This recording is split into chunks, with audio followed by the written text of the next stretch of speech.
এ guys, এইটা হচ্ছে প্যাম্পাসটা না, আমাদের কালি কালি রেখে গেছে এইটা, ঠিক আছে? ও কি এই বয়সে এসেও এখন বিছানায় হিসু করে? এগুলো কি করছিস? এটা কার জন্য অর্জুন? হ্যাঁ, কার জন্য এটা? কারো বলবি না তো? না, বলবো না। কার জন্য? আমি আসলে বিছনা করে মুতে দিই, ওই জন্য আমার জন্য নিতে হচ্ছে। মানে তুই এই 20-22 বছরেও তুই বিছানায় মুতিস? তুই কিন্তু এগুলো পোস্ট করিস না রে, আমার মান এইটা তো সম্মান আমি পোস্ট করব। করিস না বান্ধবী, না না, প্লিজ। এইটা আমাকে পোস্ট করতেই হবে গাইস। এই যে আমাদের কালি এখনো বিছানায় ইস্যু করে বলে এই যে প্যাম্পাস কিনে নিয়ে যাচ্ছে।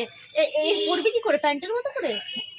হ্যাঁ, ছি ছি ছি ছি। তুই আর আসবি না আমার দোকানে, তোর গায়ের তো এই জন্যই মুতের গন্ধ পাই আমি। হ্যাঁ, আমি এতদিন ভাবতাম কি এত উচ্ছাবের গন্ধ কোথাতে আসে, এই জন্যই তোর গায়ের মুতের গন্ধ পাই। আমি তো বুঝলাম আজকে এতদিন পরে। না বান্ধবী, Please, এগুলো তুই আর আসবি না আমার দোকানে, তুই আর আসবি না প্লিজ। পারিস না না না বান্ধবী, না না, তুই ছাড়, তুই ছাড়বো তো 100 বার ছাড়বো। পারিস না। আমি এক্ষুনি ছাড়বো, দেখিস কেনে, ছাড়িস না, এক্ষুনি ছাড়িস না, ছাড়বো। ছাড়িস না।